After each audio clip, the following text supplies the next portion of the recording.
Part 1. You will hear a student called Poppy talking with a librarian about joining the public library.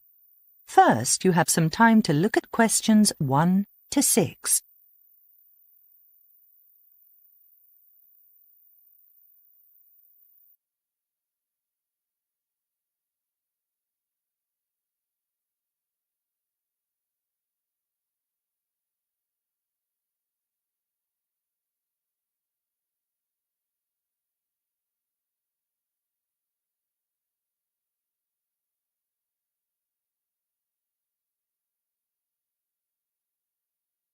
Listen carefully and answer questions 1 to 6.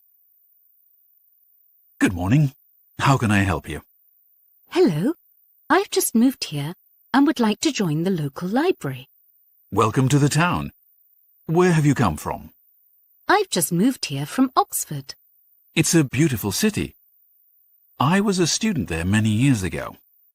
Well, let's get you sorted out with library membership, and then you can take some books out today. Oh, I can borrow books today? Thanks, that would be great. I have to hand in the first draft of a term paper in 2 weeks. What are you studying?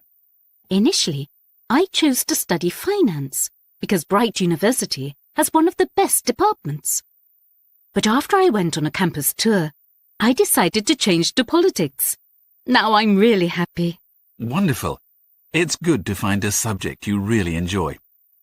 So, I'll just need to ask you a few questions, check some documents, and then fill in your details on the computer. OK. I hope I've brought the right things with me. Today, I'll need proof of identity and one thing to confirm your address. Your proof of identity needs to be something with your photograph and your signature, like a driving license or a passport. The proof of address needs to confirm where you are currently living. Most people bring a bank statement, council tax bill, or a gas or a water bill. Here you go. My passport. And here's my latest electricity bill. Will these do? Perfect. I'll just scan those into the system and then you can have them back. Next, I need to take a few personal details from you. Let's start with your full name, please. It's Poppy Sarah Wilson. How do you spell that? 1 L or 2? It's with 2. WILLSEN. And your address, please? 14 Church Lane, Drayton, CB13V1Z. And do you have a phone number? I don't have a landline. I can't see the point in them anymore. But my mobile is 07911 789560. Lovely. That's all done. And here is your brand new card. Welcome to the library. Thank you. How many books can I borrow? It used to be a maximum of 5 at a time, but now you can take up to 7 for up to 3 weeks. However, you can renew any book if they haven't been requested by anyone else.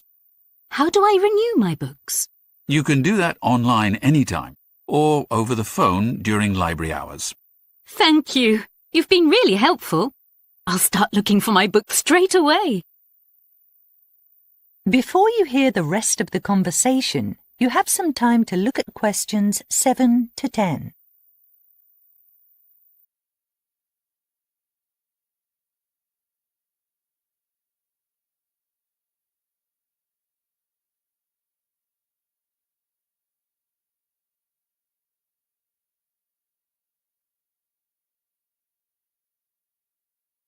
Now listen and answer questions 7 to 10. Could I ask you some more questions? Sure, go ahead. Firstly, what are your working hours? We start at 9 a.m. and close at 4:30 p.m. on weekdays and 3 p.m. at the weekend, except on special occasions like Christmas and New Year. It's also worth noting our help desks close 15 minutes earlier, around 4:15. Thank you for the information. My next question is about facilities. OK. We've recently renovated most of the amenities, and put in a new floor, so aren't you the lucky one? Sounds excellent. I'll probably need to use meeting rooms for group projects like discussions and presentations. I hear the university library sometimes gets fully booked, especially during the semester, so I just need to know about the availability of rooms. Well, we have 3 well-equipped large rooms per floor, all of which would be suitable for group work, but don't forget to make an early booking, either online or in person. Do you charge for that? No. As long as you are a member, we don't charge any fees. But there are some other rules to bear in mind, too. You are not allowed to smoke. The person who booked the room should be present for the whole of the period booked, and most importantly, the rooms are not to be booked for social or business purposes, which is strictly prohibited under our library regulations. All right, I'll keep those in mind. Lastly, is there anywhere I can get a drink or snacks around here? Oh, I forgot to mention Willie's Cafe, which you can find right next to the west entrance. It only opened last month. It's a vibrant, modern place with a huge variety of food and drink on offer, all fresh and made to order. Sounds perfect. You'll find things like muffins, Danish pastries, bagels and toasties. Personally, I highly recommend the fruit desserts. Our pastry chef is excellent, and the fruit is fresh local produce. The cafe also serves great organic fair trade coffee, though that's not really my thing. Thanks a lot for all this valuable information. It's really helpful. It's my pleasure. Goodbye. That is the end of part 1. You now have half a minute to check your answers.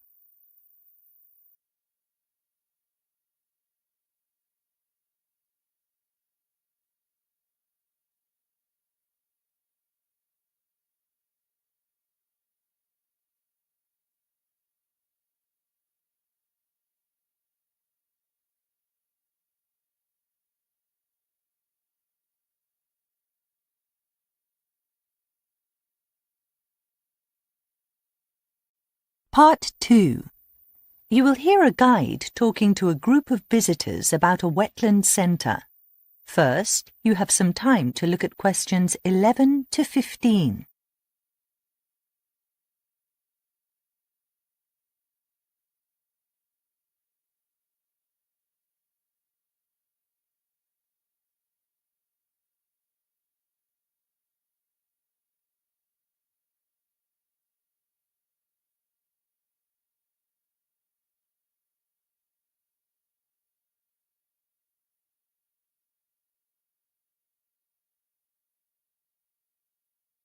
Now listen carefully and answer questions 11 to 15.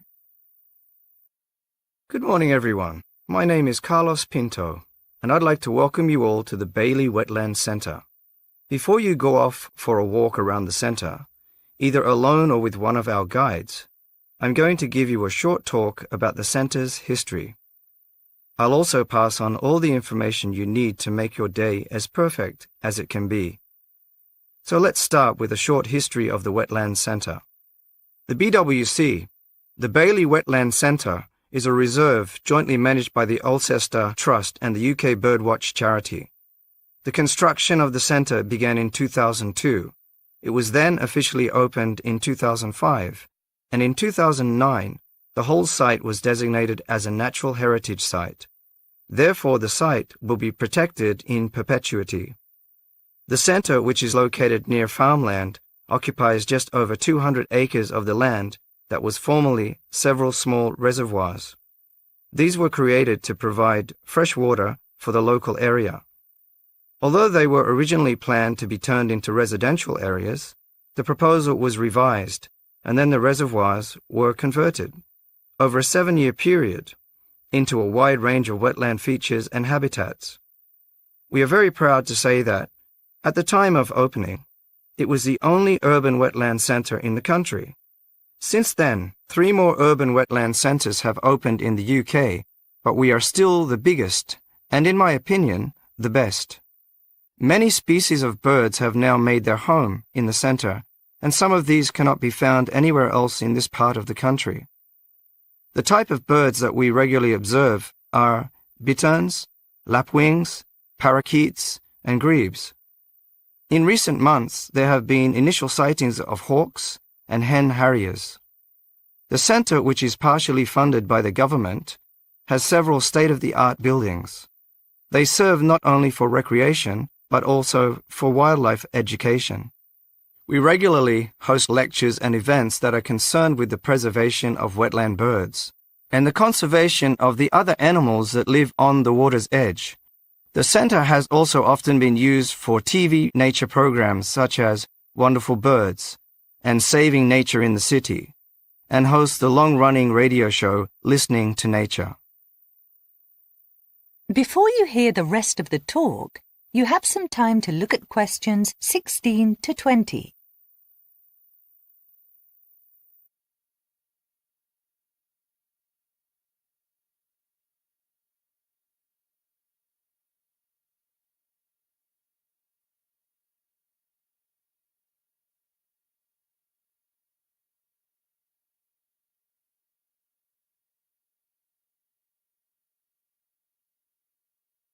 Now listen and answer questions 16 to 20.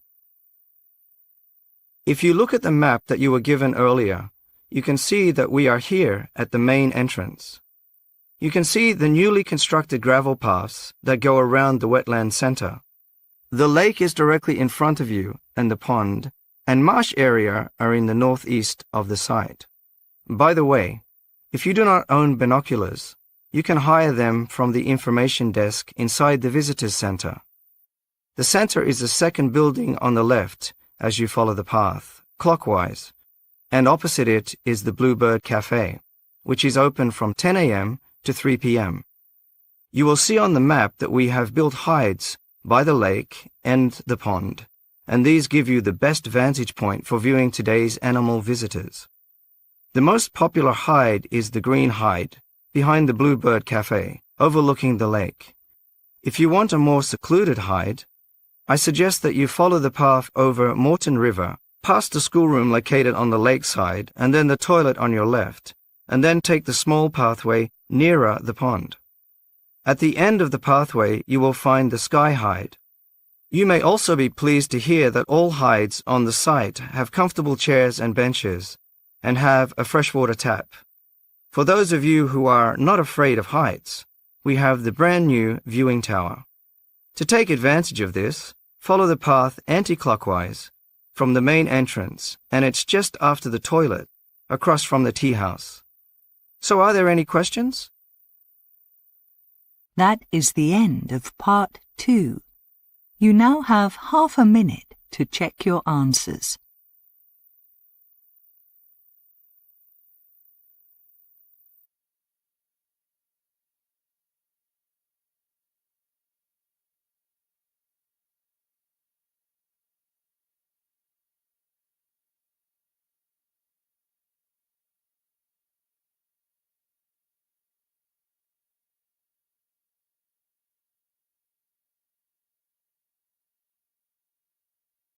Part 3. You will hear a student called Peter talking to his tutor, Karen, about choosing a dissertation topic. First, you have some time to look at questions 21 to 26.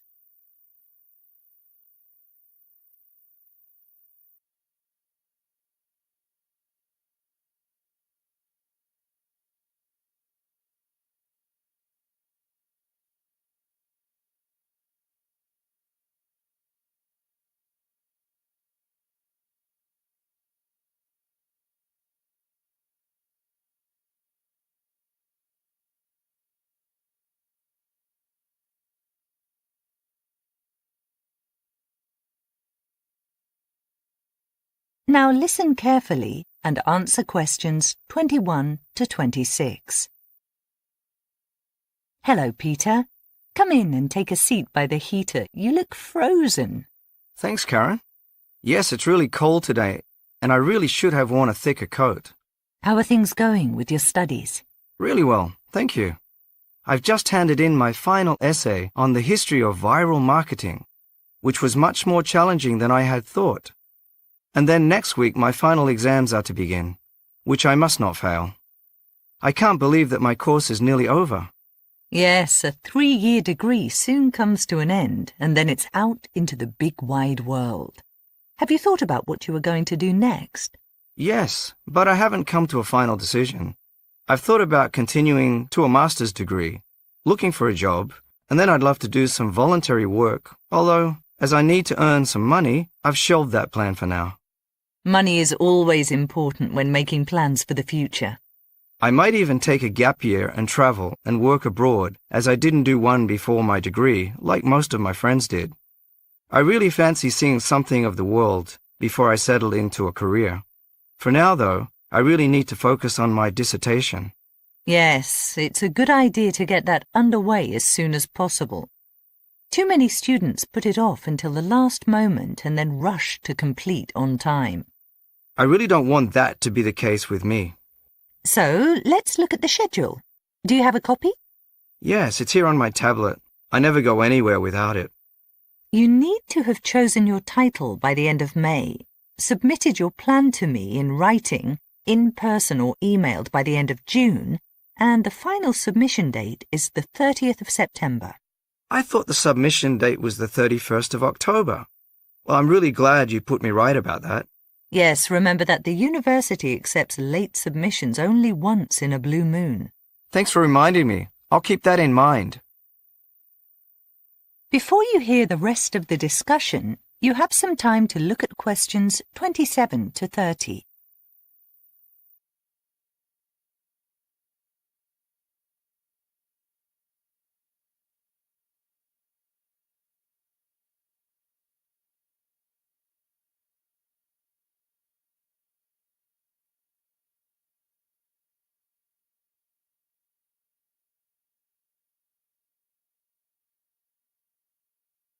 Now listen and answer questions 27 to 30. OK, briefly tell me what you now have in mind. The problem at the moment is that I have too many ideas. I seem to change my mind every day, and that worries me. Well, that's what today's meeting is for. Firstly, we need to focus on the topic area, and then we can think about the exact title later. It's actually quite exciting, as almost anything is possible. The key for me is to find out what excites you and what may help you in the future. What do you mean? The dissertation process normally takes over 3 months, so you need to find something that you genuinely find interesting. It's a mistake to spend more than 10 weeks on a topic that is of no interest to you. Yes, I see. Secondly, you need to think carefully about your career and where you may end up working when you've finished. If you can write a dissertation that can enhance your job prospects too, then it's of even more value. I'm hoping to work for an advertising agency after this course. It sounds like you should choose something related to advertising then. Have you used the Thesis Quest search engine? It lists all past dissertations and has a section called Recommendations for Future Research. That sounds extremely useful. Thank you so much for your time. It's my pleasure. See you later. That is the end of part 3. You now have half a minute to check your answers.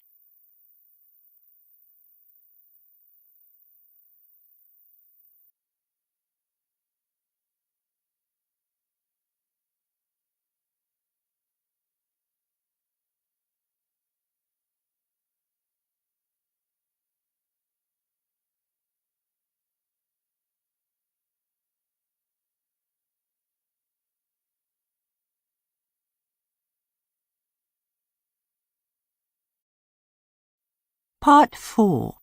You will hear a part of a lecture about psychology. First, you have some time to look at questions 31 to 40.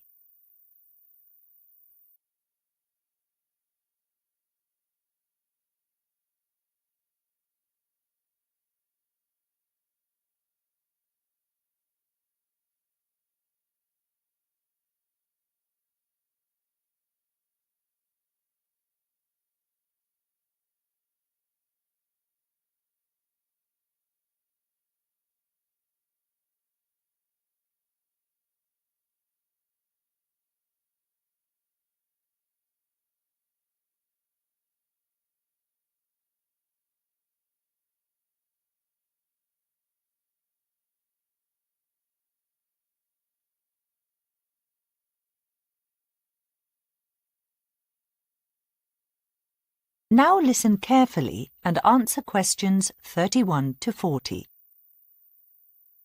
Good morning, and welcome to the University of Fenland.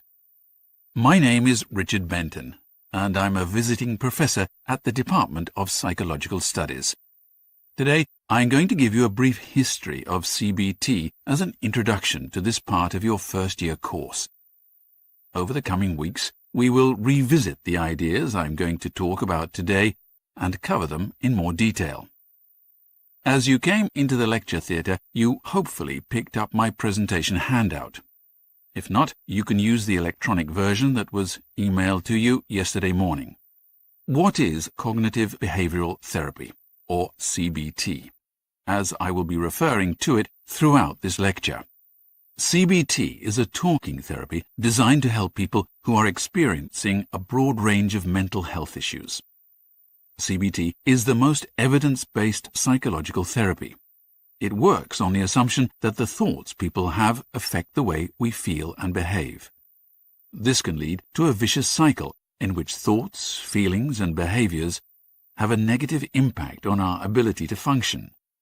At this point, CBT helps us understand the links between thoughts, feelings, and behavior, and how they can induce symptoms of anxiety and low moods. CBT therapists can then instruct people on how to reduce the severity of their symptoms. It is quite normal to experience various symptoms when we are worried, under pressure, or distressed. At times like this, we tend to think differently about ourselves, others, and the world around us. Our own thoughts can sometimes be unhelpful, and at times extreme. This kind of thinking can further lower our mood and make us feel even worse.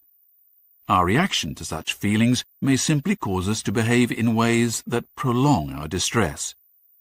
It is the role of a trained, professional CBT therapist to work with their patient to help them recognize unhelpful thoughts and learn effective strategies to challenge them and any other obstructive behaviors.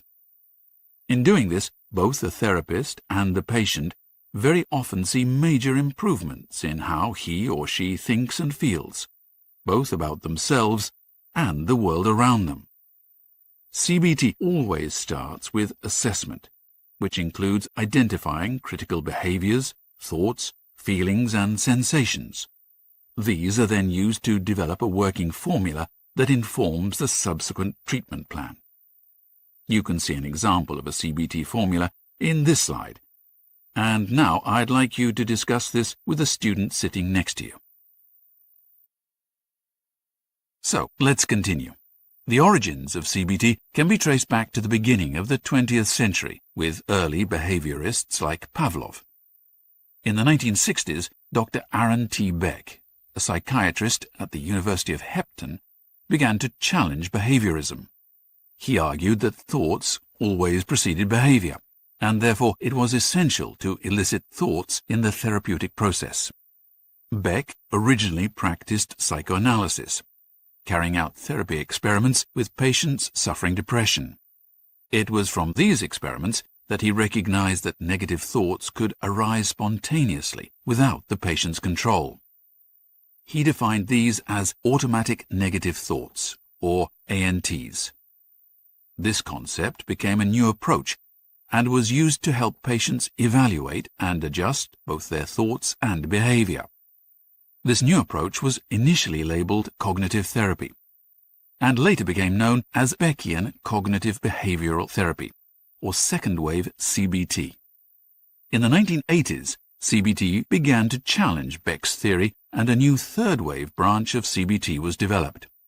Third-wave CBT returned to earlier behavioral concepts, placing the emphasis on patients identifying unhelpful behaviors and replacing these with more adaptive behaviors.